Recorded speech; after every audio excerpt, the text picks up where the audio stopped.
صبح کا وقت ہے، آنکھ بھی کھلی ہے، کوئی اذان کی آواز بھی کان میں آئی ہے، آپ کا نفس کہتا ہے ابھی سو جی۔ آپ نے اپنی چادر یا کمبل کو درست کیا اور کروٹ لیا، یہ کیا ہے؟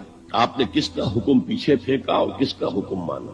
اللہ کے حکم کو پیچھے پھینک دیا، نفس کے حکم کو آگے رکھا۔ یہ شرک، اس شرک کو جاننے والے بہت کم ہیں۔ مولانا روم نے خوب کہا تھا، نفس ماں ہم کم ترس فرعون نیست لیکن ایراعون نیست۔ میرا نفس بھی فرعون سے کم نہیں ہے۔ فرعون نے کہا تھا نا الیس لی ملک مصر وہذہ الانہار تجری من تحتی، کیا اس ملک مصر کی حکومت میری نہیں ہے؟ اور سارا جو یہ آب پاشی کا نظام ہے، انہار کا نظام ہے، وہ میرے کنٹرول میں نہیں ہے؟ جس کا چاہوں موگا کھلا رکھوں، جس کا چاہوں بند کر دوں۔ یہ تھا خدائی کا دعویٰ، انا ربکم الاعلی۔ تو مولانا روم کہتے ہیں میرا نفس بھی اس سے کمتر نہیں ہے۔ وہ کہتا ہے یہ جسم میرا ہے، اس پر میرا حکم چلے گا، میں نہیں جانتا کون اللہ کون رسول، کیا حرام کیا حلال۔ تو فرعون سے کم تو نہیں ہے میرا نفس، لیکن ایراعون اس کی بہت مدد تھی، فوج تھی، لاؤ لشکر تھا، تو اس نے زبان سے بھی کہہ دیا کھل کر انا ربکم الاعلی۔ میں مسکین ہوں، غریب ہوں، میرے پاس کوئی طاقت نہیں ہے، میں زبان سے تو کچھ نہیں کہہ سکتا، اندر سے میرا نفس یہی کہتا۔ یہ نفس کی حکومت قرآن کہتا ہے، میں حیران ہوتا ہوں، دو جگہ یہ مضمون آیا ہے، ارأیت من اتخذ الہہ ہواہ افانت تکون علیہ وکیلا۔ اے نبی تم نے دیکھا اس شخص کو، اس کے حال پر غور کیا جس نے اپنی خواہش نفس کو اپنا الہ بنا لیا ہے۔ اللہ اکبر، الہ لا الہ الا اللہ، کلمہ توحید کا مرکزی لفظ یہاں آ رہا ہے، من اتخذ الہہ ہوا ہو، جس نے اپنی خواہش نفس کو اپنا معبود بنا لیا، الہ بنا لیا۔ افانت تکون علیہ وکیلا، کیا آپ ایسے شخص کی کوئی ذمہ داری لے سکتے ہیں؟ سود حرام ہوا کرے جی، حرام ورام، ہمارا دھندا جو ہے وہ آگے بڑھ نہیں سکتا۔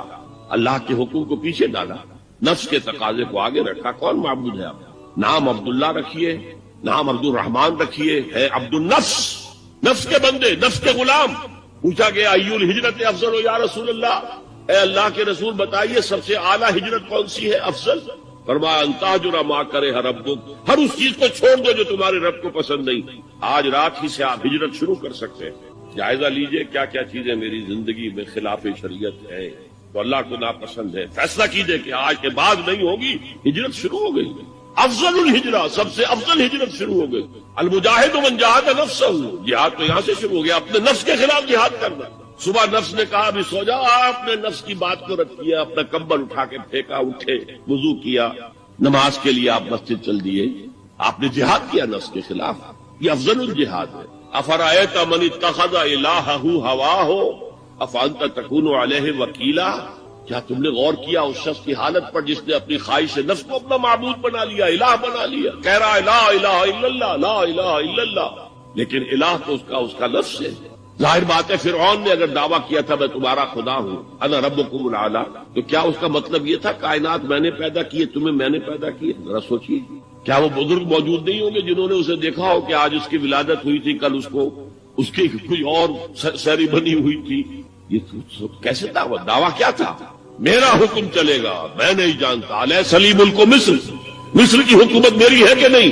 قرآن حکیم نے بھی سورہ آل عمران کے آخری رکوع میں ذکر کو سب سے پہلے اور سب سے اہم عامل کی حیثیت سے شمار کیا ہے۔ چنانچہ اس کی پہلی آیت جو ہے سورہ آل عمران کے آخری رکوع کی، اس میں تو وہی مضمون جو میں بیان کر چکا وہ آیا ہے، ان فی خلق السماوات والارض واختلاف اللیل والنہار لآیات لأولی الالباب، یقیناً آسمان اور زمین کی تخلیق میں اور دن اور رات کے الٹ پھیر میں نشانیاں ہیں ہوش مندوں کے۔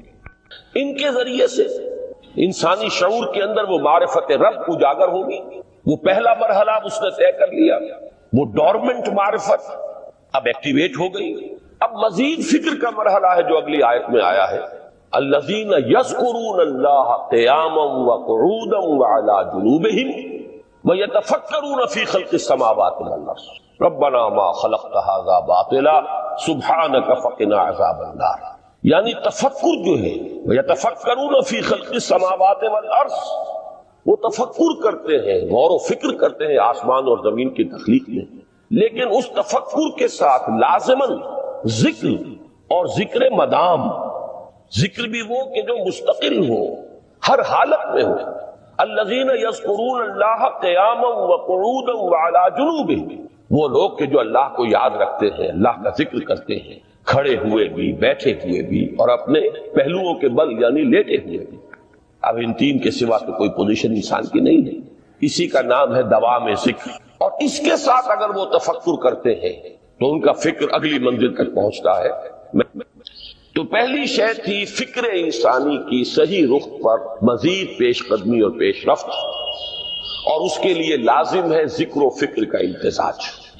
دوسری چیز کو لیجئے عمل کی درستی. اس عمل کی درستی کے لیے اللہ تعالی کے ساتھ ایک گہرے تعلق کی ضرورت ہے. اس لیے کہ صبر کی بحث میں یہ مضامین شاید آپ کے سامنے آ گئے ہوں کہ صبر، جہاں مصیبت پر صبر ہوتا ہے، تکلیف پر صبر ہوتا ہے، اللہ کے احکام پر جمنا یہ بھی صبر ہے، نفس کی خواہشات کی باغ کو تھام کر رکھنا، کھینچ کر رکھنا یہ بھی صبر ہے، اور استقامت کسی شے پر قائم رہنا یہ بھی صبر ہے.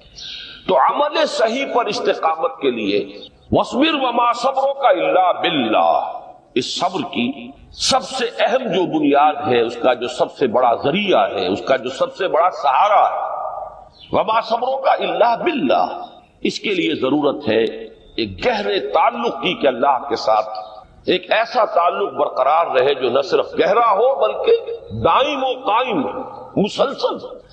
ذرا ظہول ہوگا تعلق مع اللہ میں، ذرا کمی آئے گی، شیطان کا وار کاری ہو جائے گا. اسی کو حضور نے حدیث میں یوں تعبیر کیا ہے تمثیلاً کہ جو دل اللہ کی یاد سے غافل ہے اس پر، فارسی کا وہ مقولہ بھی ہے کہ خانہ خالی را دیو میں گیرت، گھر خالی رہے تو جنات اس پر دیو جو ہے آ کر قبضہ جما لیتے ہیں. تو خانہ قلب جو ہے اگر یاد خدا بندی سے خالی ہو گیا تو شیطان ابلیس لعین اپنی تھوتنی ٹکا دیتا ہے. یہ لفظ آتا ہے سور کے منہ کے لیے تھوتنی، جس طرح اس کا نکلا ہوا سا منہ ہوتا ہے آگے، تو یہ لفظ استعمال کیا گیا کہ وہ اپنی تھوتنی انسان کے دل پر جما کر اور پھوکے مارنی شروع کر دیتا ہے. تو شیطان کو موقع ہی تب ملتا ہے جب انسان کے تعلق مع اللہ کے اندر کمی، وہ خانہ بالکل خالی ہو گیا ہو یا اتنا ضعیف ہو گیا ہو کہ کل عدم ہو جائے، گویا کہ نہیں.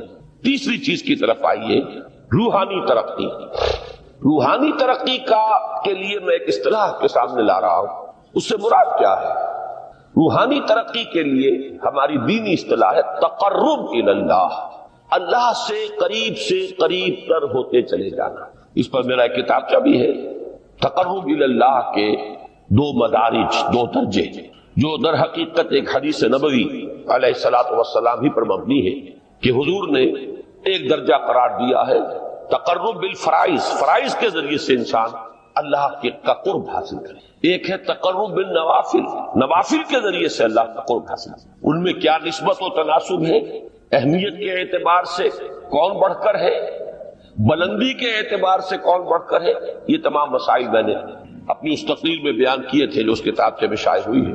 اس وقت میں اس کی تفصیل میں نہیں جا رہا، صرف یہ تذکرہ اس لیے کر رہا ہوں کہ جن کو بھی خواہش ہو جائے وہ اس کا مطالعہ کرے. ہماری اس وقت کی گفتگو سے وہ کتابچہ اس جگہ پر منسلک ہوگا. تو تقرب الی اللہ، یہ تقرب کوئی فزیکل فینومینن نہیں ہے، جسمانی یا مادی مسئلہ نہیں ہے. اللہ سے قرب یہ نہیں ہے کہ کوئی کروڑوں میل کا فاصلہ ہے، اب ہمیں کوئی رسی پر چڑھنا ہے اوپر بڑی محنت اور مشقت سے. فصل تو ہے ہی نہیں، فاصلہ ہے ہی نہیں، بعد ہے ہی نہیں. نحن اقرب الیہ من حبل الورید، ہم تو انسان سے اس کی شہرگ سے بھی زیادہ قریب ہیں. ہوا معکم اینما کنتم، وہ تو تمہارے ساتھ ہی ہوتا ہے جہاں کہیں بھی تم ہو.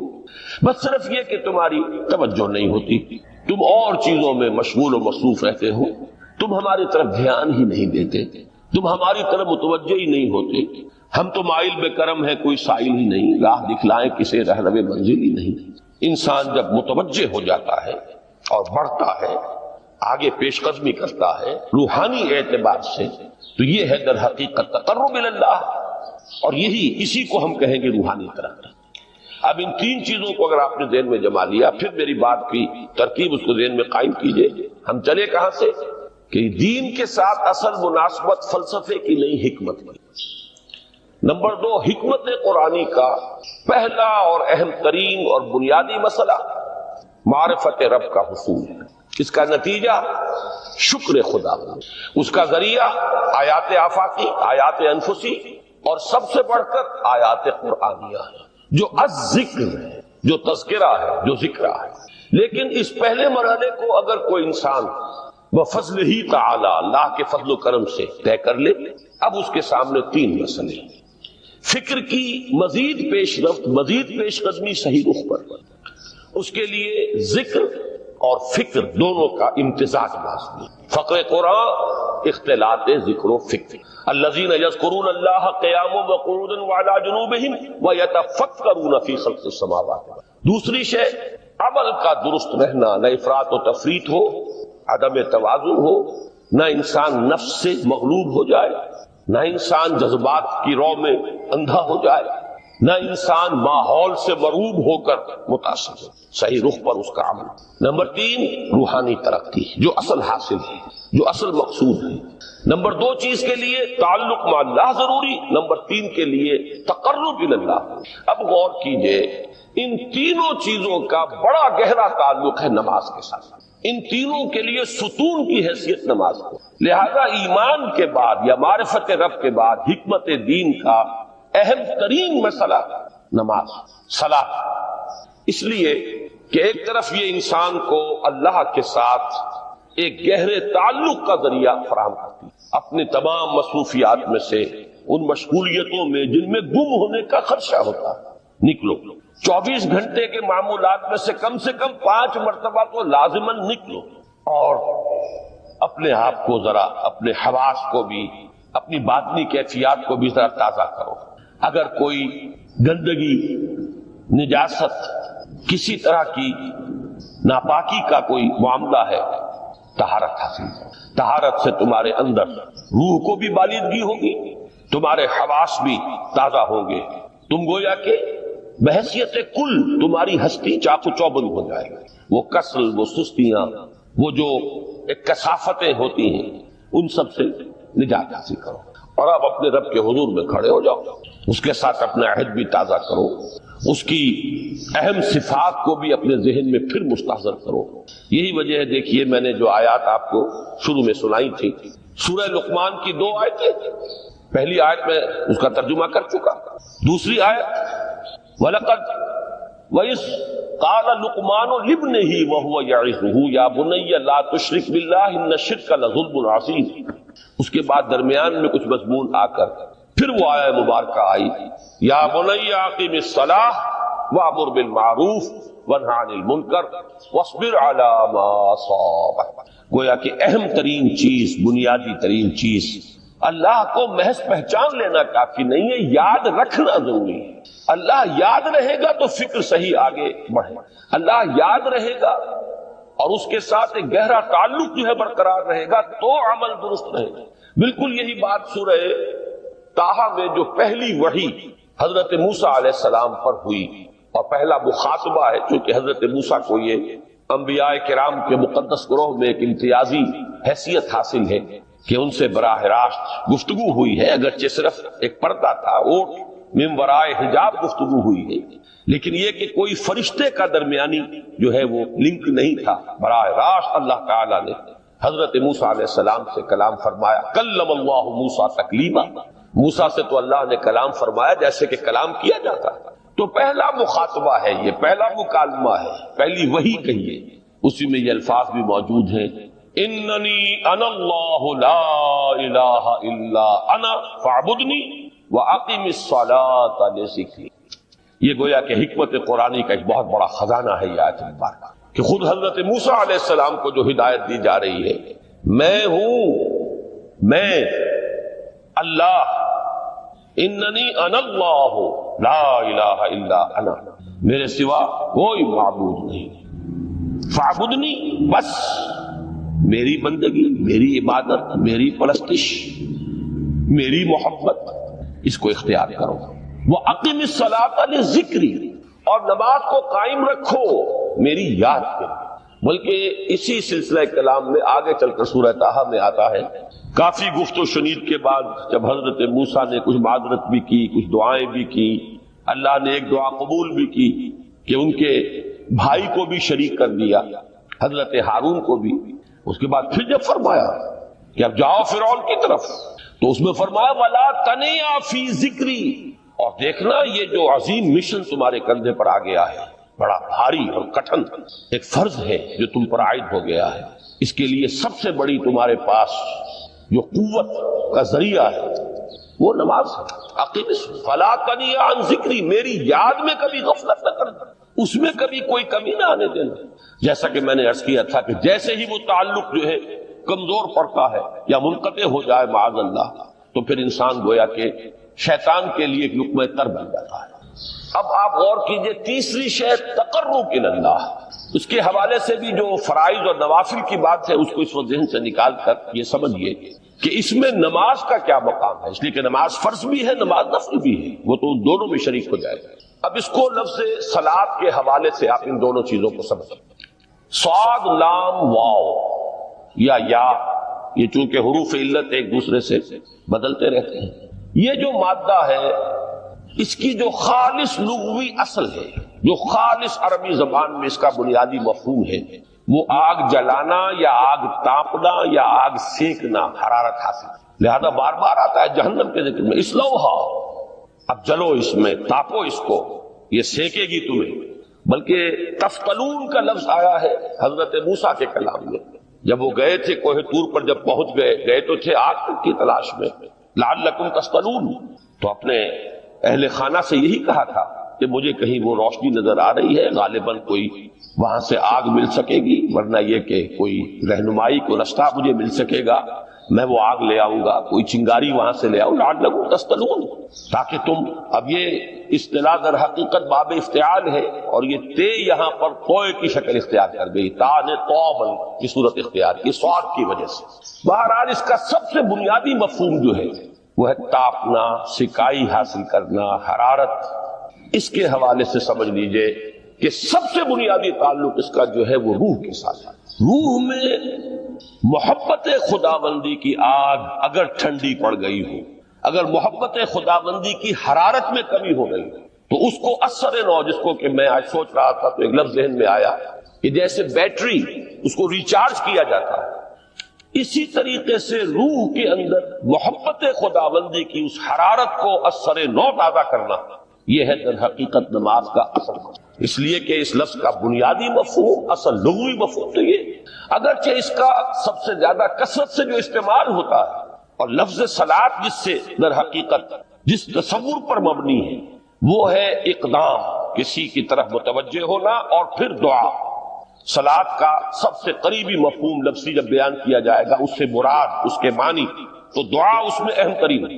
کسی کی طرف توجہ کرنا، مناجات کرنا، گفتگو کرنا، مخاطبہ، مکالمہ، دعا، یہ در حقیقت صلاۃ کا سب سے بڑا اصطلاحی مفہوم ہے۔ لیکن جو اس کا مادہ ہے صاد لام واو یا صاد لام یا، اس کا اصل مفہوم جو ہے وہ تاپنا، حرارت حاصل کرنا۔ تو ان دونوں کے حوالے سے عرض کر رہا ہوں، وہ تاپنا اور حرارت حاصل کرنا وہ ہے روح کے اعتبار سے۔ وہ جو کہا اقبال نے کہ مجھے عشق کی آگ اندھیر ہے، مسلمان نہیں راہ کا ڈھیر۔ یہ عشق کی آگ جب بجھ جاتی ہے، در حقیقت یہی تو انسان کی روحانی موت ہے۔ جب یہ نہ رہے تو چاہے منطق میں بہت انسان ماہر ہو، مجھے اقبال کا ایک شعر یاد آیا تقابل کرتے ہوئے، ایک انسان محکوم اور ایک انسان حر، آزاد انسان، ان کی نفسیات میں جو بنیادی فرق علامہ اقبال نے مختلف مواقع پر بیان کیے ہیں۔ محکوم ہے بیگانہ اخلاص و مروت، ہر چند کے منطق کی دلیلوں میں ہے چالاک، تو منطق کی دلیلوں میں انسان چالاک ہو جائے اور وہ لغت ہائے حجازی کا وہ ایک خزانہ بن جائے، اسے تمام الفاظ کے معنی یاد ہو، وہ بڑے مسائل فقہ کے اسے ازبر ہو، جزیات بے انتہا جزیات جو ہے وہ مستحضر ہو، فلسفے کے بڑے بڑے مسئلے اس نے حل کر لیے ہوں، لیکن اگر روح میں وہ اللہ کی محبت کی آگ نہیں ہے، وہ تپش نہیں، بجھی عشق کی آگ اندھیر ہے، مسلمان نہیں راک کا ڈھیر۔ اسی کے حوالے سے آج مجھے یاد آیا تھا کہ وہ جو بڑی سادہ سی ایک نظم ہے، اللہ تعالیٰ سے دعا یا رب دل مسلم کو وہ زندہ تمنا دے، اس میں بھی جو الفاظ آئے ہیں جو روح کو گرما دے اور قلب کو تڑپا، یہ ہے اصل جو مقصود ہے نماز کی۔ اور یہی وہ چیز ہے جیسا کہ میں نے عرض کیا تھا کہ نگاہوں سے اوجھل، یہ پہلو سامنے ہے ہی نہیں، دوسرا پہلو سامنے ہے اور وہ بھی میرے نزدیک بہت اہم ہے، بہت بنیادی ہے، اس میں کوئی شک نہیں، لیکن یہ ہے بلند ترین منزل کہ تقرب الی اللہ، اس کے لیے در حقیقت یہ کس لیے درکار ہے؟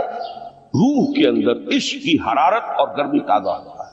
بسا اوقات یہ اندر دب جاتی ہے، جیسے انگارہ ہوتا ہے آگ کا، اس کے اوپر خاک اور راکھ آ جاتی ہے، اندر کچھ ہوتی ہے، آگ دبی ہوئی سمجھ، آگ بجھی ہوئی نہ جان، اس دبی ہوئی آگ کو پھر ایک شعلہ بنانا، پھر اس کے اندر ایک حیات تازہ پیدا کرنا، یہ ہے نماز کا اہم ترین اور بلند ترین مقصد۔ لیکن اس کے ساتھ ہی اس نماز میں ذکر ہونا، اس کا یہ ذکر ہے، اور ذکر کی جب میں فہرست بیان کیا کرتا ہوں بہت سے حضرات کے سامنے ہوگا کہ ذکر کا در حقیقت مفہوم ہے استحضار اللہ فی القلب۔ ہمارے ہاں غلطی سے جو ذرائع ذکر ہے انہیں ذکر قرار دے دیا گیا ہے۔ نماز ذکر نہیں ہے، نماز ذکر کا ذریعہ ہے۔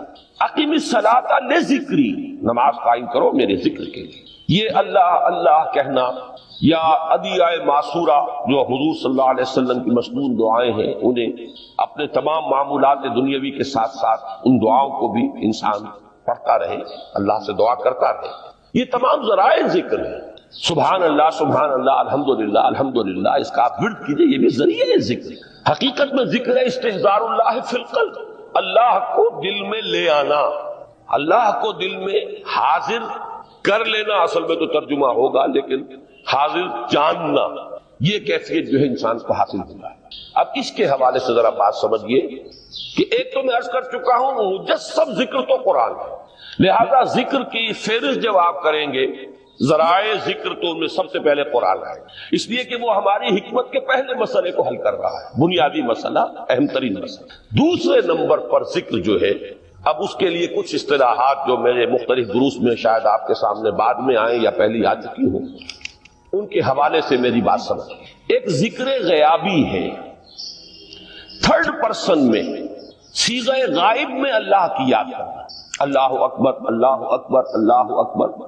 اب یہ اللہ اکبر جو ہے یہ جملہ اسمیہ خبریہ ہے، ایک حقیقت کی تکرار آپ کر رہے ہیں، اللہ سب سے بڑا ہے، اللہ سب سے بڑا ہے، سبحان اللہ سبحان اللہ سبحان اللہ۔ یہ در حقیقت ذکر غیابی ہے کہ آپ اس میں مخاطب نہیں ہے اللہ سے، ایک ذکر خطابی کہیں یا ذکر حضوری کہیں، جس میں مکالمہ ہوتا ہے، جس میں گفتگو ہوتی ہے۔ تو نماز در حقیقت ذکر حضوری اور ذکر خطابی کی بلند ترین شکل، اس لیے میں نے عرض کیا تھا کہ نماز کے لفظ یا صلاۃ کے لفظ، یہ اصطلاحی معنی جو اکثر و بیشتر کیے جاتے ہیں وہ ہے دعا، اور دعا میں ہوتا کیا ہے؟ مکالمہ ہے، مخاطب، اے اللہ، اے میرے رب، اے پروردگار۔ پھر یہ کہ اس میں اقدام اور کسی کی طرف متوجہ ہونا، یہی وجہ ہے کہ افتتاح صلاۃ، نماز کو شروع کرنے کے لیے ایک تو وہ الفاظ جو قرآن مجید میں آئے ہیں، انی وجہت وجہی للذی فطر السماوات والارض حنیفا وما انا من المشرکین، یہ ہے توجہ کا ارتکاز، بشرطے کہ یہ صرف الفاظ ہی نہ نکل رہے ہوں، واقعتاً یہ تعبیر ہو اس وقت کی انسان کی نفسیاتی کیفیت کے، کہ شعوری طور پر وہ فیصلہ کرتا ہے کہ میں منقطع ہو رہا ہوں، ہر چہار طرف سے اپنی توجہ کو ہٹا کر، ہر مسئلے سے اپنے آپ کو خالی و ذہن کر کے، یعنی ظاہری اور باطنی دونوں اعتبار سے میں اپنی توجہ کا ارتکاز کر رہا ہوں اس ذات کی طرف جس نے آسمانوں اور زمین کو پیدا کیا، اور بالکل یکسو ہو کر رہا ہوں۔ انی وجہت وجہی للذی فطر السماوات والارض حنیفا وما انا من المشرکین۔ اور دوسری وہ جو دعا جس سے ہم افتتاح کرتے ہیں اپنی نماز کا، دیکھیں اس میں خطاب کا کس قدر اہتمام، وہاں سبحان اللہ نہیں ہے، سبحانک اللہم، پاک ہے تو اے رب ہمارے، وبحمدک وتبارک اسمک وتعالی جدک۔ آپ غور کر رہے ہیں، یہ ہے تخاطب، براہ راست مخاطب ہونا ہو رہی. تو سب سے پہلی بات تو یہ ہوئی کہ ذکر کی ایک شکل ہے ذکر غیابی، دوسری ذکر حضوری، اور ذکر حضوری یا ذکر خطابی کی بلند ترین منزل، بلند ترین اس کا ذریعہ نماز. اس کو ایک پہلو سے اور سمجھ لیجئے. سورہ فاتحہ جب پھر ہم پڑھتے ہیں جسے الصلاۃ کہا گیا ہے، جو لب لباب ہے، خلاصہ ہے، اس میں پھر تدریجاً غیاب سے حضور کی طرف پیش قدمی ہوتی ہے. الحمدللہ رب العالمین الرحمن الرحیم مالک یوم الدین، یہ ذکر غیابی ہے، اس میں ابھی خطاب نہیں آیا. یہ وہی جملہ اسمیہ ہے. کل تعریف اس اللہ کے لیے ہے جو تمام جہانوں کا پروردگار ہے، مالک ہے، جو رحمان ہے، رحیم ہے، جزا و سزا کے دن کا مختار و مالک ہے.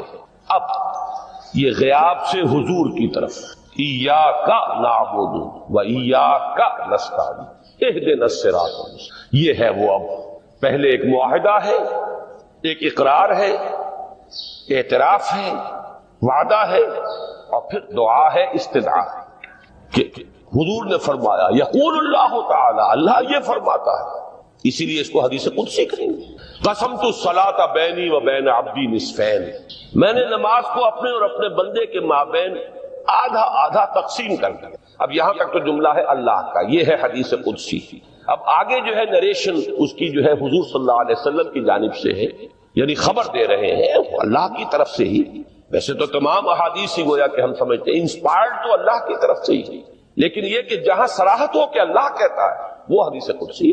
تو یقول اللہ تعالی قسمت الصلاۃ بینی و بین عبدی نصفین، یہاں تک تو حدیث قدسی. اب دوسری عام حدیث ہے، اذا قال العبد الحمد للہ رب العالمین یقول اللہ تعالی حمدنی عبدی، جب بندہ کہتا ہے الحمد للہ رب العالمین، پروردگار کہتا ہے میرے بندے نے میری حمد کی.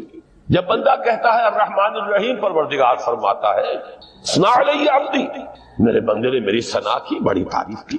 جب بندہ کہتا ہے مالک یوم الدین، اللہ فرماتا ہے مجدنی عبدی، میرے بندے نے میری بڑی بزرگی بیان کی ہے، تمجید کی ہے. پھر جب بندہ کہتا ہے ایاک نعبد و ایاک نستعین، اللہ فرماتا ہے ھذا ما بینی و بین عبدی ولعبدی ما سأل، یہ ہے میرے اور میرے بندے کے درمیان. یہ تو معاہدہ ہے نا، معاہدے میں تو دو فریق جکڑے جاتے ہیں، بند جاتے ہیں. یہ میرے اور میرے بندے کے درمیان ہے، اور میرے بندے نے جو طلب کیا میں نے دیا، اس لیے کہ اس میں طلب بھی تو ہے. ایاک نستعین، تیری مدد چاہتے ہیں، یہ طلب ہے. اسی کی شرح ہے جو اب آخری 3 آیتیں ہیں. پروردگار ہم تیری مدد چاہتے ہیں، پروردگار ہم تیری ہی بندگی کرتے ہیں اور کریں گے، اور تیری ہی مدد چاہتے ہیں، چاہیں گے. اگر حال میں اس کا ترجمہ کریں گے زمانہ حال کے اعتبار سے، اس لیے کہ فعل مضارع میں تو دونوں موجود ہیں، شامل ہیں. تو یہ ایک اعتراف ہے، اظہار حال ہے. اللہ کرے کہ وہ واقعتاً صحیح اظہار حال ہو، ہم واقعی اللہ کی بندگی کرتے ہوئے یہ کہیں کہ ایاک نعبد. ورنہ اگر ہماری اصل صورتحال سے وہ مطابقت نہ رکھتا ہو تو پھر تو ایک طرح کا جھوٹ ہو جائے گا، غلط بیانی ہو جائے گا. ایاک نعبد، تیری ہی بندگی کرتے ہیں، اور مستقبل میں کیجئے، کریں گے، یہ ہے عہد. تیری ہی مدد چاہتے ہیں، تجھی سے مدد طلب کرتے، تجھی سے مدد چاہتے رہیں گے. اس کے لیے فرمایا وَلِعَبْدِ مَا سَأَلَ، اور پھر اس کے بعد وہ استدعا ہے اهدنا الصراط المستقیم صراط الذین انعمت علیہم غیر المغضوب علیہم ولا الضالین. اس حدیث میں اس کو ایک ہی جملے کو لیا گیا ہے، ایک ہی جملے کی حیثیت سے. جب بندہ یہ کہتا ہے تو اللہ فرماتا ہے ھذا لعبدی ولعبدی ما سأل، یہ خالص میرے بندے کے لیے ہے. اس بندے نے ایک درخواست پیش کی ہے اور میں نے گرانٹ کی، وہ اپلیکیشن، وہ ریکویسٹ گرانٹڈ ہم نے دے دی. ولعبدی ما سأل، یہ ہے اس کی تاثیر کا عالم. بشرطے کے معاملہ وہ شعور کے ساتھ، بشرطے کے مطابقت ہو ظاہر اور باطن کی، بشرطے کے مطابقت ہو قول اور فعل کی. تو اس کا اتنا اونچا مقام ہے کہ ایک ایک جملہ ادھر ادا ہوا، ادھر اللہ کی طرف سے ریسپانس مل رہی ہے. افلاک سے آتا ہے نالوں کا جواب آخر، اٹھتے ہیں حجاب آخر، کرتے ہیں خطاب آخر. شجرۃ طیبۃ اصلھا ثابت وفرعھا فی السماء. تو فکر انسانی کے لیے وہ اصل ثابت جمی ہوئی جڑ جو ہے وہ تو ہے معرفت رب، لیکن اب یہ فکر ترقی کرے گی، یہ نشو و نما پائے گی، یہ آگے بڑھے گی، اس کی شاخیں یہ آسمانوں سے بات کریں گی، آسمانوں کی بلندیوں کو چھوئیں گی۔ تو سب سے پہلا مسئلہ ہے فکر صحیح کی مزید پیش رفت، پیش قدمی۔ دوسرا مسئلہ انسان کا بہت بنیادی، عمل کی درستی، صحیح عمل۔ انسان اپنے نفس امارہ سے مغلوب ہو کر یا جذبات کی رو میں بہہ کر یا ماحول کے اثرات سے مرعوب ہو کر وہ کسی غلط رخ پر نہ پڑ جائے، تو اس کے عمل کو درست رکھنے کے لیے کوئی اسے سہارا درکار ہے۔ اور تیسری ضرورت اس کی، یہ میرے نزدیک اس دور میں سب سے زیادہ نگاہوں سے اوجھل ہو چکی ہے، یہاں تک کہ ہمارے بہت سے دینی حلقے بھی، خاص طور پر جو ریلیجس ایکٹیوسٹ شمار ہوتے ہیں، جو دین کی احیائی جد و جہد میں مصروف نظر آتے ہیں، تجدید دین، احیاء دین، غلبہ دین، اقامت دین، ان کی بھی ایک بہت بڑی محرومی ہے کہ وہ ایک تیسرے گوشے کو تقریباً نظر انداز کر رہے ہیں، اور وہ ہے روحانی ترقی۔ اس لیے کہ انسان کی اصل عظمت کی بنیاد تو وہ روح ہے جو اس میں پھونکی گئی، وَنَفَخْتُ فِيهِ مِن رُوحِي، جس کا تعلق ذات باری تعالیٰ کے ساتھ ہے۔ کم سے کم یہ تو ہر شخص مانے گا، کوئی بڑے سے بڑا ریشنلسٹ اور روحانیت کا منکر شخص وہ بھی یہ تو ماننے پر مجبور ہے کہ اللہ تعالیٰ نے اس کی جو نسبت اپنی طرف فرمائی ہے روحی، اس میں در حقیقت انسانی روح کی عظمت اور اس کی شرافت، اس کی بلندی اور اس کی بزرگی کی طرف اشارہ ہے۔ بہرحال اس کی ترقی، فکر صحیح کی ترقی۔ نمبر 2، عمل کی درستی، اس میں افراط و تفریط نہ ہو، اس میں انسان نفس امارہ سے مغلوب ہو کر یا جذبات کی رو میں بہہ کر یا ماحول کے اثرات سے متاثر ہو کر کوئی غلط اور غیر متوازن راستہ اختیار نہ کر لے۔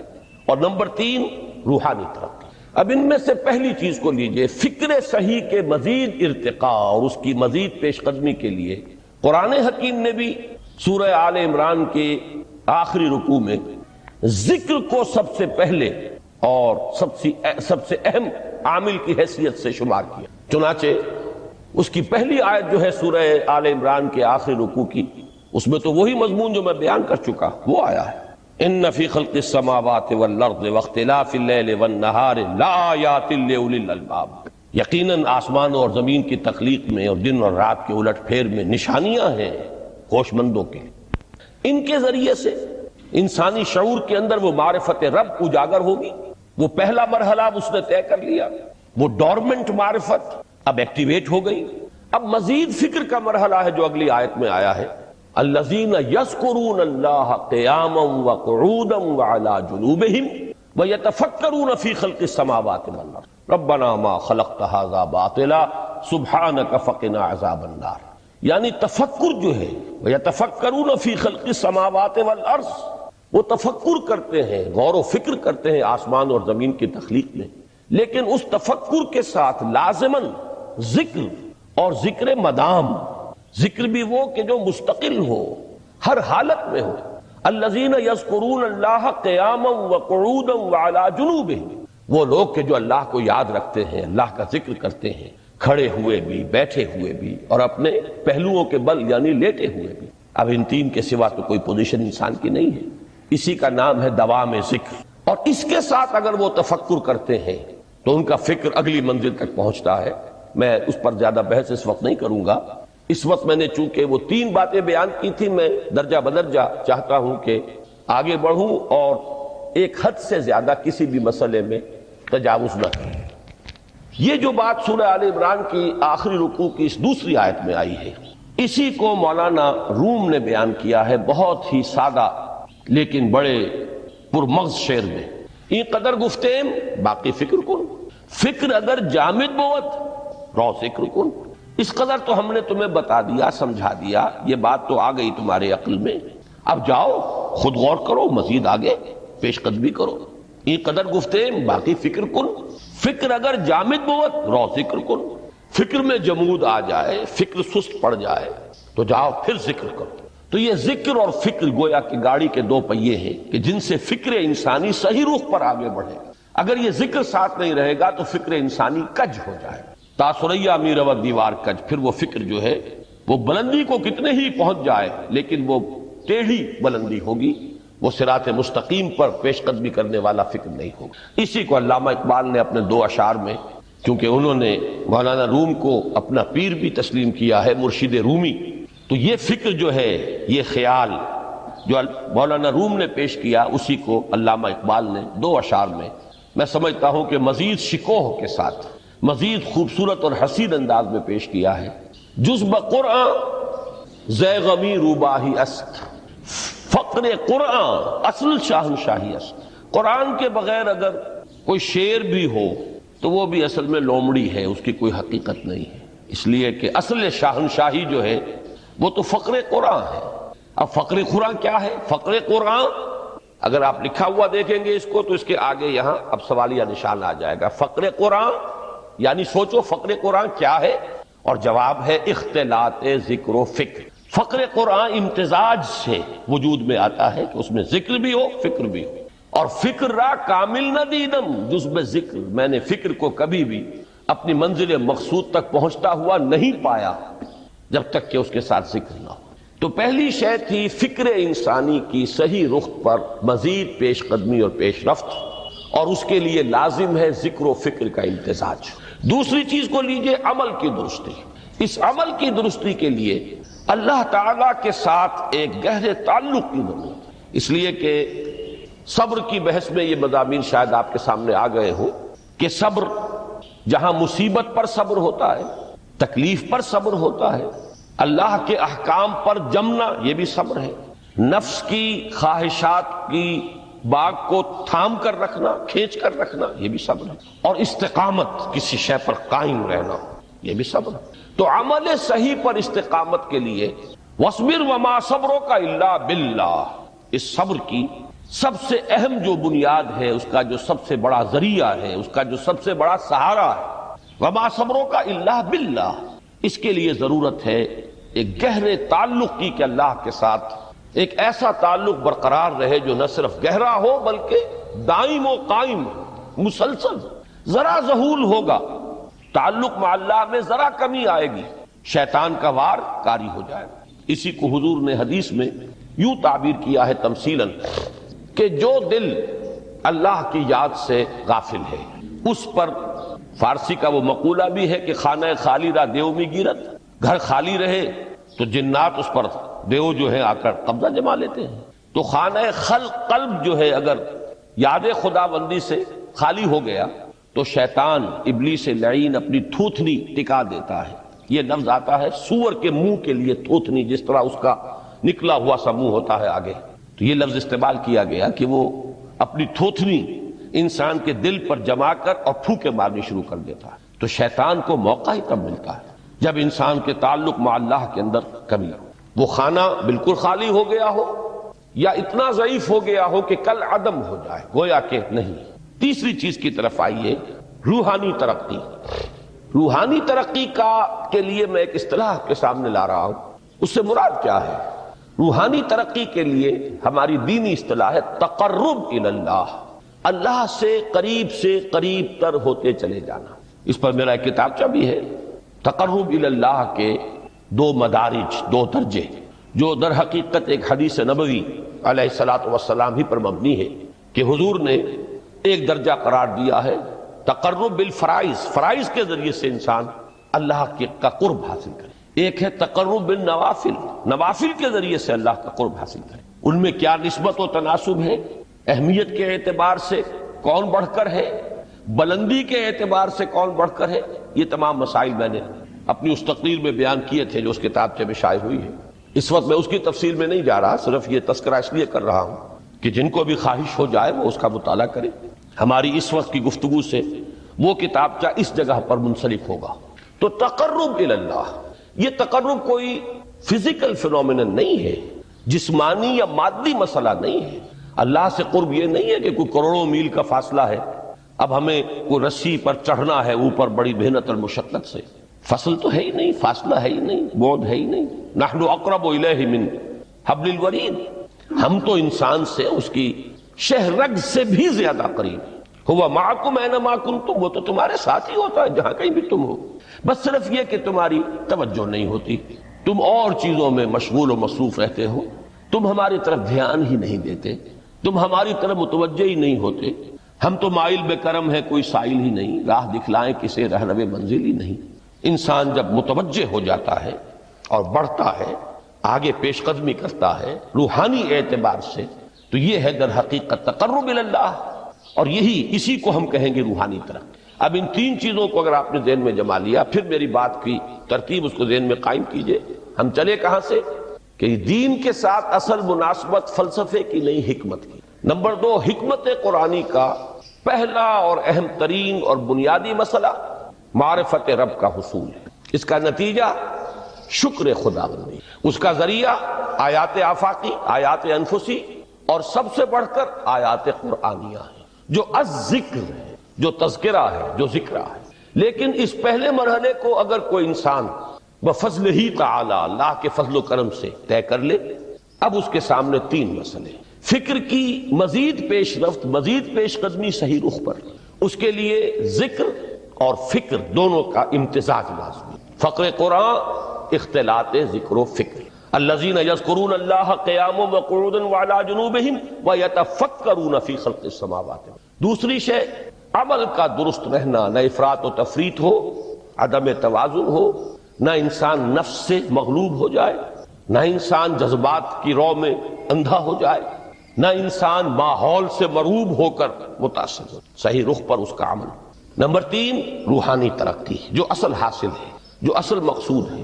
نمبر 2 چیز کے لیے تعلق مع اللہ ضروری، نمبر 3 کے لیے تقرب الی اللہ۔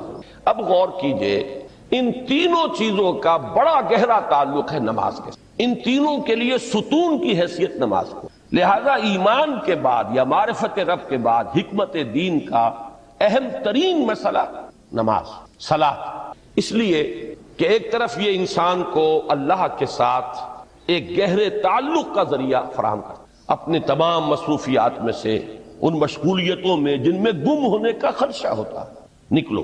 24 گھنٹے کے معمولات میں سے کم 5 مرتبہ تو لازماً نکلو، اور اپنے آپ کو ذرا، اپنے حواس کو بھی، اپنی باطنی کیفیات کو بھی ذرا تازہ کرو۔ اگر کوئی گندگی، نجاست، کسی طرح کی ناپاکی کا کوئی معاملہ ہے، طہارت حاصل کرو۔ طہارت سے تمہارے اندر روح کو بھی بالیدگی ہوگی، تمہارے حواس بھی تازہ ہوں گے، تم گویا کہ بحیثیت کل تمہاری ہستی چاق و چوبند ہو جائے۔ وہ کسل، وہ سستیاں، وہ جو ایک کثافتیں ہوتی ہیں، ان سب سے نجات حاصل کرو، اور اب اپنے رب کے حضور میں کھڑے ہو جاؤ، اس کے ساتھ اپنا عہد بھی تازہ کرو، اس کی اہم صفات کو بھی اپنے ذہن میں پھر مستحضر کرو۔ یہی وجہ ہے، دیکھیے میں نے جو آیات آپ کو شروع میں سنائی تھی، سورہ لقمان کی 2 آیتیں، پہلی آیت میں اس کا ترجمہ کر چکا، دوسری آیت وَلَقَدْ وَإِذْ قَالَ لُقْمَانُ لِابْنِهِ وَهُوَ يَعِظُهُ يَا بُنَيَّ لَا تُشْرِكْ بِاللَّهِ إِنَّ الشِّرْكَ لَظُلْمٌ عَظِيمٌ۔ اس کے بعد درمیان میں کچھ مضمون آ کر پھر وہ آیہ مبارکہ آئی، یا بنی اقم الصلاۃ وامر بالمعروف وانہ عن المنکر واصبر علی ما اصابک۔ گویا کہ اہم ترین چیز، بنیادی ترین چیز، اللہ کو محض پہچان لینا کافی نہیں ہے، یاد رکھنا ضروری ہے۔ اللہ یاد رہے گا تو فکر صحیح آگے بڑھے گا، اللہ یاد رہے گا اور اس کے ساتھ ایک گہرا تعلق جو ہے برقرار رہے گا تو عمل درست رہے گا۔ بالکل یہی بات سورہ طٰہٰ میں جو پہلی وحی حضرت موسیٰ علیہ السلام پر ہوئی، اور پہلا مخاطبہ ہے، چونکہ حضرت موسیٰ کو یہ انبیاء کرام کے مقدس گروہ میں ایک امتیازی حیثیت حاصل ہے کہ ان سے براہ راست گفتگو ہوئی ہے، اگرچہ صرف ایک پردہ تھا، اوٹ من ورائے حجاب گفتگو ہوئی ہے، لیکن یہ کہ کوئی فرشتے کا درمیانی جو ہے وہ لنک نہیں تھا، براہ راست اللہ تعالیٰ نے حضرت موسیٰ علیہ السلام سے کلام فرمایا۔ کلم اللہ موسیٰ تکلیما، موسیٰ سے تو اللہ نے کلام فرمایا جیسے کہ کلام کیا جاتا ہے۔ تو پہلا مخاطبہ ہے، یہ پہلا مکالمہ ہے، پہلی وحی کہیے، اسی میں یہ الفاظ بھی موجود ہیں، اننی انا اللہ لا الہ الا انا فاعبدنی واقم الصلاۃ لذکری۔ یہ گویا کہ حکمت قرآنی کا ایک بہت بڑا خزانہ ہے یہ آیت مبارکہ، کہ خود حضرت موسیٰ علیہ السلام کو جو ہدایت دی جا رہی ہے، میں ہوں، میں اللہ، اننی انا اللہ لا الہ الا انا، میرے سوا کوئی معبود نہیں، فاعبدنی، بس میری بندگی، میری عبادت، میری پرستش، میری محبت، اس کو اختیار کرو۔ وَأَقِمِ الصَّلَاةَ لِذِكْرِي، اور نماز کو قائم رکھو میری یاد کے لیے۔ بلکہ اسی سلسلہ کلام میں آگے چل کر سورہ طٰہٰ میں آتا ہے، کافی گفت و شنید کے بعد جب حضرت موسیٰ نے کچھ معذرت بھی کی، کچھ دعائیں بھی کی، اللہ نے ایک دعا قبول بھی کی کہ ان کے بھائی کو بھی شریک کر دیا، حضرت ہارون کو بھی۔ اس کے بعد پھر جب فرمایا کہ اب جاؤ فرعون کی طرف، تو اس میں فرمایا وَلَا تَنِيَا فِي ذِكْرِي، اور دیکھنا یہ جو عظیم مشن تمہارے کندھے پر آ گیا ہے، بڑا بھاری اور کٹھن ایک فرض ہے جو تم پر عائد ہو گیا ہے، اس کے لیے سب سے بڑی تمہارے پاس جو قوت کا ذریعہ ہے وہ نماز ہے۔ اقیم فلا تنیا عن ذکری، میری یاد میں کبھی غفلت نہ کرنا، اس میں کبھی کوئی کمی نہ آنے دینا۔ جیسا کہ میں نے عرض کیا تھا کہ جیسے ہی وہ تعلق جو ہے کمزور پڑتا ہے یا منقطع ہو جائے معاذ اللہ، تو پھر انسان گویا کہ شیطان کے لیے ایک لقمہ تر بن جاتا۔ اب آپ غور کیجئے، تیسری شے تقرب الی اللہ، اس کے حوالے سے بھی جو فرائض اور نوافل کی بات ہے اس کو اس وقت ذہن سے نکال کر یہ سمجھیے کہ اس میں نماز کا کیا مقام ہے، اس لیے کہ نماز فرض بھی ہے، نماز نفل بھی ہے، وہ تو ان دونوں میں شریک ہو جائے گی۔ اب اس کو لفظ صلاۃ کے حوالے سے آپ ان دونوں چیزوں کو سمجھیے۔ صاد لام واو یا یہ چونکہ حروف علت ایک دوسرے سے بدلتے رہتے ہیں، یہ جو مادہ ہے اس کی جو خالص لغوی اصل ہے، جو خالص عربی زبان میں اس کا بنیادی مفہوم ہے، وہ آگ جلانا یا آگ تاپنا یا آگ سینکنا، حرارت حاصل۔ لہذا بار بار آتا ہے جہنم کے ذکر میں اسلوہا، اب جلو اس میں، تاپو اس کو، یہ سینکے گی تمہیں۔ بلکہ تفتلون کا لفظ آیا ہے حضرت موسیٰ کے کلام میں، جب وہ گئے تھے کوہ طور پر، جب پہنچ گئے تو تھے آگ تک کی تلاش میں، لعلکم تفتلون، تو اپنے اہل خانہ سے یہی کہا تھا کہ مجھے کہیں وہ روشنی نظر آ رہی ہے، غالباً کوئی وہاں سے آگ مل سکے گی، ورنہ یہ کہ کوئی رہنمائی کو رستہ مجھے مل سکے گا، میں وہ آگ لے آؤں گا، کوئی چنگاری وہاں سے لے آؤں، لعلکم تفتلون، تاکہ تم، اب یہ اصطلاح در حقیقت باب افتعال ہے، اور یہ تے یہاں پر توئے کی شکل اختیار کر گئی، تا نے توبن کی صورت اختیار کی صاد کی وجہ سے۔ بہرحال اس کا سب سے بنیادی مفہوم جو ہے وہ ہے تاپنا، سکائی حاصل کرنا، حرارت۔ اس کے حوالے سے سمجھ لیجئے کہ سب سے بنیادی تعلق اس کا جو ہے وہ روح کے ساتھ ہے۔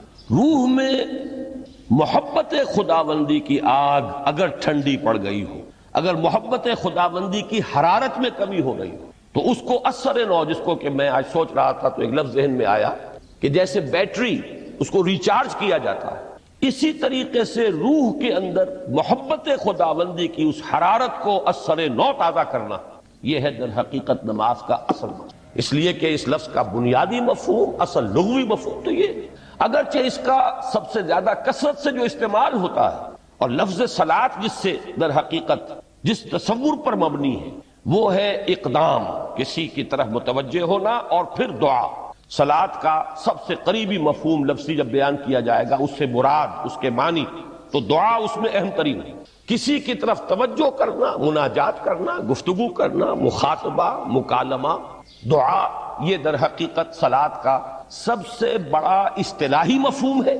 لیکن جو اس کا مادہ ہے صاد لام واو یا صاد لام یا، اس کا اصل مفہوم جو ہے وہ تاپنا، حرارت حاصل کرنا۔ تو ان دونوں کے حوالے سے عرض کر رہا ہوں، وہ تاپنا اور حرارت حاصل کرنا وہ ہے روح کے اعتبار سے۔ وہ جو کہا اقبال نے کہ بجھی عشق کی آگ اندھیر ہے، مسلمان نہیں راہ کا ڈھیر ہے۔ یہ عشق کی آگ جب بجھ جاتی ہے، در حقیقت یہی تو انسان کی روحانی موت ہے۔ یہ اب یہ نہ رہے تو چاہے منطق میں بہت انسان ماہر ہو، مجھے اقبال کا ایک شعر یاد آیا ہے تقابل کرتے ہوئے، ایک انسان محکوم اور ایک انسان حر، آزاد انسان، ان کی نفسیات میں جو بنیادی فرق علامہ اقبال نے مختلف مواقع پر بیان کیے ہیں۔ محکوم ہے بیگانہ اخلاص و مروت، ہر چند کے منطق کی دلیلوں میں ہے چالاک۔ تو منطق کی دلیلوں میں انسان چالاک ہو جائے اور وہ لغت ہائے حجازی کا وہ ایک خزانہ بن جائے، اسے تمام الفاظ کے معنی یاد ہو، وہ بڑے مسائل فقہ کے اسے ازبر ہو، جزیات، بے انتہا جزیات جو ہے وہ مستحضر ہو، فلسفے کے بڑے بڑے مسئلے اس نے حل کر لیے ہوں، لیکن اگر روح میں وہ اللہ کی محبت کی آگ نہیں ہے، وہ تپش نہیں، بجھی عشق کی آگ اندھیر ہے، مسلمان نہیں راہ کا ڈھیر۔ اسی کے حوالے سے آج مجھے یاد آیا تھا کہ وہ جو بڑی سادہ سی ایک نظم ہے، اللہ تعالیٰ سے دعا یا رب دل مسلم کو وہ زندہ تمنا دے، اس میں بھی جو الفاظ آئے ہیں جو روح کو گرما دے اور قلب کو تڑپا دے، یہ ہے اصل جو مقصود ہے نماز کا۔ اور یہی وہ چیز ہے جیسا کہ میں نے عرض کیا تھا کہ نگاہوں سے اوجھل، یہ پہلو سامنے ہے ہی نہیں، دوسرا پہلو سامنے ہے اور وہ بھی میرے نزدیک بہت اہم ہے، بہت بنیادی ہے، اس میں کوئی شک نہیں، لیکن یہ ہے بلند ترین منزل کہ تقرب الی اللہ۔ اس کے لیے در حقیقت یہ کس لیے درکار ہے؟ روح کے اندر عشق کی حرارت اور گرمی تازہ ہو۔ بسا اوقات یہ اندر دب جاتی ہے، جیسے انگارہ ہوتا ہے آگ کا، اس کے اوپر خاک اور راکھ آ جاتی ہے، اندر کچھ ہوتی ہے۔ آگ دبی ہوئی سمجھ، آگ بجھی ہوئی نہ جان، اس دبی ہوئی آگ کو پھر ایک شعلہ بنانا، پھر اس کے اندر ایک حیات تازہ پیدا کرنا، یہ ہے نماز کا اہم ترین اور بلند ترین مقصد۔ لیکن اس کے ساتھ ہی اس نماز میں ذکر ہونا، اس کا یہ ذکر ہے، اور ذکر کی جب میں فہرست بیان کیا کرتا ہوں بہت سے حضرات کے سامنے ہوگا کہ ذکر کا در حقیقت مفہوم ہے استحضار اللہ فی القلب۔ ہمارے ہاں غلطی سے جو ذرائع ذکر ہے انہیں ذکر قرار دے دیا گیا ہے۔ نماز ذکر نہیں ہے، نماز ذکر کا ذریعہ ہے۔ اقیم الصلاۃ لذکری، نماز قائم کرو میرے ذکر کے لیے۔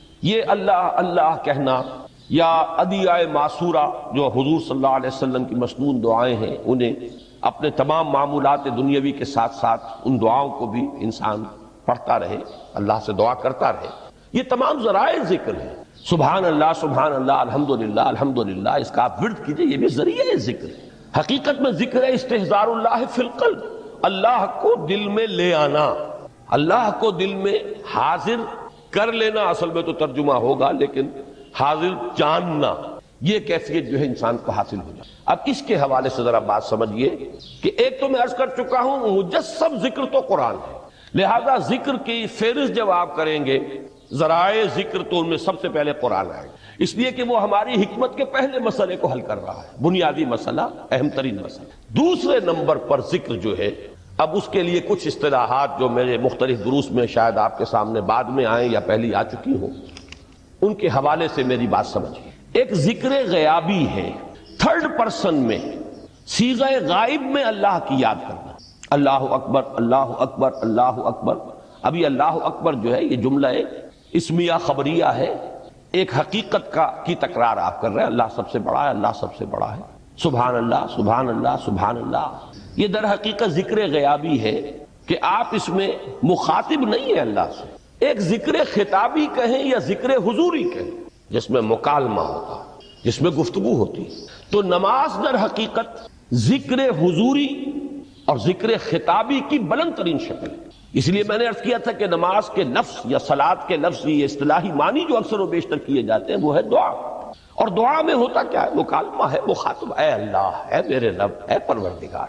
پھر یہ کہ اس میں اقدام اور کسی کی طرف متوجہ ہونا، یہی وجہ ہے کہ افتتاح صلاۃ، نماز کو شروع کرنے کے لیے ایک تو وہ الفاظ جو قرآن مجید میں آئے ہیں، انی وجہت وجہی للذی فطر السماوات والارض حنیفا وما انا من المشرکین، یہ ہے توجہ کا ارتکاز، بشرطے کہ یہ صرف الفاظ ہی نہ نکل رہے ہوں، واقعتاً یہ تعبیر ہو اس وقت کی انسان کی نفسیاتی کیفیت کے، کہ شعوری طور پر وہ فیصلہ کرتا ہے کہ اب میں منقطع ہو رہا ہوں، ہر چہار طرف سے اپنی توجہ کو ہٹا کر، ہر مسئلے سے اپنے آپ کو خالی و ذہن کر کے، یعنی ظاہری اور باطنی دونوں اعتبار سے میں اپنی توجہ کا ارتکاز کر رہا ہوں اس ذات کی طرف جس نے آسمانوں اور زمین کو پیدا کیا، اور بالکل یکسو ہو کر رہا ہوں۔ انی وجہت وجہی للذی فطر السماوات والارض حنیفا وما انا من المشرکین۔ اور دوسری وہ جو دعا جس سے ہم افتتاح کرتے ہیں اپنی نماز کا، دیکھیں اس میں خطاب کا کس قدر اہتمام، وہاں سبحان اللہ نہیں ہے، سبحانک اللہم، پاک ہے تو اے رب ہمارے، وبحمدک وتبارک اسمک وتعالی جدک۔ آپ غور کر رہے ہیں، یہ ہے تخاطب، براہ راست مخاطب ہونا۔ یہ گویا کہ لب لباب میں آپ کے سامنے عرض کر رہا ہوں علامہ اقبال کے خطبے کا، دی میننگ آف پریئر ان اسلام۔ خطبات جو ہیں ان کے مشہور، ان میں غالباً یہ تیسرا یا چوتھا لیکچر ہے کہ اس میں تصور یہ دیا گیا ہے کہ دو ہی انائیں ہیں، ایک انائے کبیر اننی انا اللہ لا الہ الا انا، یہ وہ انائے کبیر ہے، انائے مطلق ہے، میں، بہت بڑی میں، جس کو کہ علامہ اقبال نے کہا دی بگ آئی ایم۔ یہ بگ آئی ایم جو ہے وہ سورہ طٰہٰ کی اس آیت میں، اور میرے علم کی حد تک کوئی اور مقام نہیں ہے جس میں اس قدر جلال ہو۔ اللہ نے اس طور سے اپنی انانیت کبریٰ اور انانیت مطلقہ کا اظہار اس بلند آہنگ کے ساتھ کیا ہو، اننی انا اللہ لا الہ الا انا۔ وہ انائے کبیر اور یہ انائے صغیر، یہ انائے محدود، یہ چھوٹی سی ایک انا ہے، میں، یہ میں ہوں۔ آپ جب کہتے ہیں میں، بڑی محدود سی ایک انا، دی فائنائٹ ایگو، انائے محدود اور انفائنائٹ ایگو۔ اور صلاۃ اصل میں کیا ہے؟ اس چھوٹی انا کا بڑی انا کے سامنے آ کر، روبرو ہو کر، وہ جو کبھی ٹیلی ویژن کا ایک پروگرام ہوا کرتا تھا، روبرو ہو کر خطاب۔ ایک ہے وہ صیغہ غائب میں تکرار، سبحان اللہ، سبحان، وہ بھی بہت اہم ہے، اس کا اپنی جگہ پر فائدہ ہے، لیکن ہر شے کے درجے ہیں۔ اگر حفظ مراتب نہ کنی زندگی، اگر آپ ان کے درجوں کا علیحدہ علیحدہ لحاظ نہیں کریں گے تو غلط رخ پر پڑ جائیں گے۔ تو یہ جو دو ذکر خطابی یا ذکر حضوری ہے، نماز اصل میں اس کی بلند ترین، یہی وجہ ہے کہ سبحانک اللہم وبحمدک وتبارک اسمک وتعالی جدک ولا الہ غیرک۔ اس کا کی جس قدر تکرار یہاں پر ہے، آپ نے غور کیا، اس میں خطاب ہے۔ یا پھر یہ کہ یہ کا کی اس طرح کی تکرار آپ کو دعائے قنوت میں ملے گی، اللہم انا نستعینک ونستغفرک ونؤمن بک ونتوکل علیک ونثنی علیک الخیر ونشکرک ولا نکفرک۔ اب یہ جو ہے یہ در حقیقت خطاب کا اندازہ ہے کہ براہ راست گفتگو ہو۔ تو سب سے پہلی بات تو یہ ہوئی کہ ذکر کی ایک شکل ہے ذکر غیابی، دوسری ذکر حضوری، اور ذکر حضوری یا ذکر خطابی کی بلند ترین منزل، بلند ترین اس کا ذریعہ نماز۔ اس کو ایک پہلو سے اور سمجھ لیجئے، سورہ فاتحہ جب پھر ہم پڑھتے ہیں، جسے الصلاۃ کہا گیا ہے، جو لب لباب ہے، خلاصہ ہے، اس میں پھر تدریجاً غیاب سے حضور کی طرف پیش قدمی ہوتی ہے۔ الحمدللہ رب العالمین الرحمن الرحیم مالک یوم الدین، یہ ذکر غیابی ہے، اس میں ابھی خطاب نہیں آیا۔ یہ وہی جملہ اسمیہ ہے، کل تعریف اس اللہ کے لیے ہے جو تمام جہانوں کا پروردگار ہے، مالک ہے، جو رحمان ہے، رحیم ہے، جزا و سزا کے دن کا مختار و مالک ہے۔ اب یہ غیاب سے حضور کی طرف، ایاک نعبد و ایاک نستعین اہدنا الصراط المستقیم، یہ ہے وہ۔ اب پہلے ایک معاہدہ ہے، ایک اقرار ہے، اعتراف ہے، وعدہ ہے، اور پھر دعا ہے، استدعا ہے۔ یہ ہے غیاب سے حضور کی طرف تدریجاً ارتقاء۔ یہی وجہ ہے، اب نوٹ کر لیجئے، وہ چھوٹی سی حدیث یہ بھولنی نہیں چاہیے، الصلاۃ معراج المومنین، اس لیے کہ مخاطبہ الہی براہ راست حضور کو جو حاصل ہوا وہ معراج میں ہوا، التحیات کا مکالمہ وہی ہوا ہے۔ لہذا اس کو نوٹ کر لیجئے کہ باقی جو وحی ہوئی ہے حضرت جبرائیل کے ذریعے سے ہوئی ہے، یا کوئی الہام ہوا ہے حضور کے قلب مبارک پر کوئی شے القاء کی گئی ہے، تو وہ دوسری نوعیت کی وحی ہے۔ وہ جو مخاطبہ حضرت موسیٰ علیہ السلام کو وہ اس دنیا ہی میں حاصل ہوا ہے، کوہ طور کی بلندیوں پر، یہی ان کی امتیازی شان ہے، کلم اللہ موسیٰ تکلیما۔ یہ براہ راست مخاطبہ جو ہے یہ حضور صلی اللہ علیہ وسلم کو معراج کی شب یہ آپ کو حاصل ہوا، اور حضور نے اسی لیے نماز کو معراج المومنین قرار دیا، اس لیے کہ اس میں وہی براہ راست مخاطبہ اور مکالمہ اور وہی گفتگو ہے جو ہو رہی ہے۔ اس کے ضمن میں وہ حدیث، اب اس وقت شاید میرا وقت ختم ہونے کے قریب ہو، لیکن وہ حدیث جو اس اعتبار سے حدیث قدسی ہے، اگرچہ بعد میں اس کے جو مزید تفصیل ہے وہ تو حضور صلی اللہ علیہ وسلم نے گویا کہ خود بیان کی ہے، لیکن مسلم شریف کی روایت ہے حضرت ابو ہریرہ رضی اللہ تعالی عنہ سے کہ حضور نے فرمایا، یقول اللہ تعالی، اللہ یہ فرماتا ہے، اسی لیے اس کو حدیث قدسی کہیں گے، قسمت الصلاۃ بینی و بین عبدی نصفین، میں نے نماز کو اپنے اور اپنے بندے کے مابین آدھا آدھا تقسیم کر دی۔ اب یہاں تک تو جملہ ہے اللہ کا، یہ ہے حدیث قدسی۔ اب آگے جو ہے نریشن اس کی جو ہے حضور صلی اللہ علیہ وسلم کی جانب سے ہے، یعنی خبر دے رہے ہیں وہ اللہ کی طرف سے ہی۔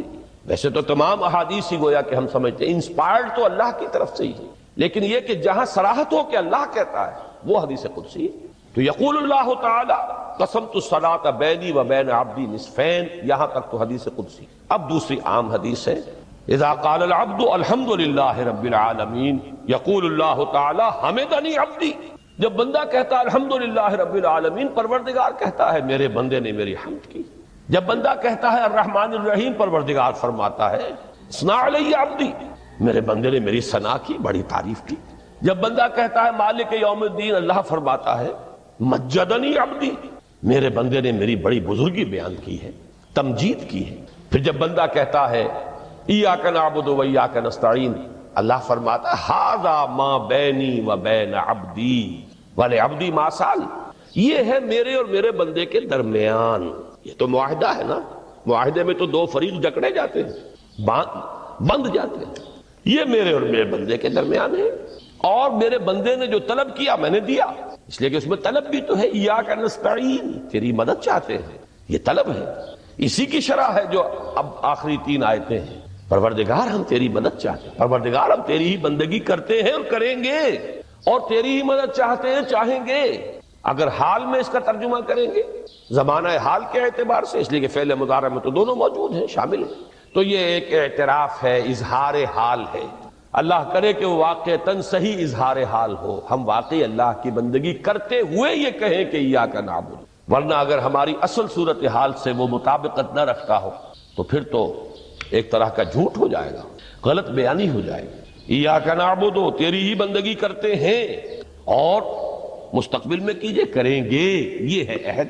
تیری ہی مدد چاہتے ہیں، تجھی سے مدد طلب کرتے ہیں، تجھی سے مدد چاہتے رہیں گے، اس کے لیے فرمایا وَلِعَبْدِ مَا سَأَلَ، اور پھر اس کے بعد وہ استدعا ہے اهدنا الصراط المستقیم صراط الذین انعمت علیہم غیر المغضوب علیہم ولا الضالین۔ اس حدیث میں اس کو ایک ہی جملے کو لیا گیا ہے، ایک ہی جملے کی حیثیت سے۔ جب بندہ یہ کہتا ہے تو اللہ فرماتا ہے ھذا لعبدی ولعبدی ما سأل، یہ خالص میرے بندے کے لیے ہے، اس بندے نے ایک درخواست پیش کی ہے اور میں نے گرانٹ کی، وہ اپلیکیشن، وہ ریکویسٹ گرانٹڈ، ہم نے دے دی، ولعبدی ما سأل۔ یہ ہے اس کی تاثیر کا عالم، بشرطے کے معاملہ وہ شعور کے ساتھ، بشرطے کے مطابقت ہو ظاہر اور باطن کی، بشرطے کے مطابقت ہو قول اور فعل کی، تو اس کا اتنا اونچا مقام ہے کہ ایک ایک جملہ ادھر ادا ہوا، ادھر اللہ کی طرف سے ریسپانس مل رہی ہے۔ افلاک سے آتا ہے نالوں کا جواب آخر، اٹھتے ہیں حجاب آخر، کرتے ہیں خطاب آخر، یہ خطاب ہے، مخاطبہ ہے، مکالمہ ہے، یہ ہے اصل نماز۔ اسی لیے اسی کو کہا گیا نماز۔ البتہ اب اس سے آگے بڑھیے، ذکر کی ایک اور شکل بھی ہے، اور وہ ذکر عملی ہے۔ ایک تو ہم نے کہا اللہ اکبر، اللہ بہت بڑا ہے، سب سے بڑا ہے، یہ جیسا کہ میں نے عرض کیا ایک اعتبار سے تو ذکر غیابی ہو گیا۔ دوسرے یہ کہ یہ ایک فکری لسانی ذکر ہے، ہم نے کہہ دیا۔ ایک ہے اسی کے ساتھ ایک عملی ڈیمانسٹریشن، جب یہ کہتا ہوا انسان سیدھا سجدے میں گرتا ہے تو در حقیقت یہ اس اللہ اکبر کی تعمیل ہو۔ لہذا نماز میں جہاں ذکر غیابی بھی ہے، سورہ فاتحہ کی پہلی 3 آیات، جہاں الذکر کا حصہ بھی ہے، کچھ نہ کچھ قرآن آپ پڑھیں گے اس میں، پھر یہ کہ ذکر حضوری اور ذکر خطابی بھی ہے کہ آپ نے اللہ سے عہد و پیمان کیا، قول و قرار کیا، استدعا کی۔ اس کے ساتھ ہی ذکر عملی بھی ہے کہ جھکنا، اللہ کی تعظیم، تعظیم میں انسان جھکتا ہے۔ آپ اپنے کسی بزرگ سے جب ملاقات کرتے ہیں تو جھک کر سلام کرتے ہیں، تھوڑا سا جھکنا، زیادہ جھکنے کی تو اجازت نہیں ہے، لیکن یہ کہ تھوڑا سا خم آتا ہے، یہ بھی طبیعت کی بات ہے۔ میں سمجھتا ہوں فطرت میں جیسے شکر ہے ویسے ہی اس قدر تعظیم تو فطرت انسانی میں موجود ہے۔ آپ استاد کے سامنے آئیں گے تھوڑا سا خم کھائیں گے، آپ اپنے کسی بڑے بزرگ رشتہ دار کس سے ملیں گے تو تھوڑا سا خم لا محالہ ہو جائے۔ یہ در حقیقت اس آپ کے فکر کی ایک عملی تعبیر، اس کا عملی مظہر ہے کہ آپ نے اس ہستی کی تعظیم کی ہے، اس کی عظمت کا اقرار اور اعتراف کیا ہے۔ یہی تعظیم ہے اللہ تعالیٰ کی کہ جس میں پہلا درجہ ہے رکوع، جھکے آپ، اللہ اکبر کہہ کر جھکے، اور اس کے بعد پھر اس کا جو آخری درجہ ہو سکتا ہے وہ سجدہ ہے، جس میں کہ انسان نے جب اپنی پیشانی زمین پر ٹکا دی تو گویا کہ اس نے اپنی انانیت سے، اگر یہ شعور کے ساتھ ہوا ہو تب میں بات کہہ رہا ہوں، تو گویا کہ اس نے اپنی انانیت سے کامل دستبرداری اختیار کر کے اور اپنے آپ کو اپنے رب کے قدموں میں ڈال دی۔ یہی وجہ ہے کہ حضور نے اس کو تعبیر فرمایا ہے کہ جب سجدہ کرو تو یوں محسوس کرو کہ تم نے اپنا سر اپنے رب کے قدموں میں رکھ دیا۔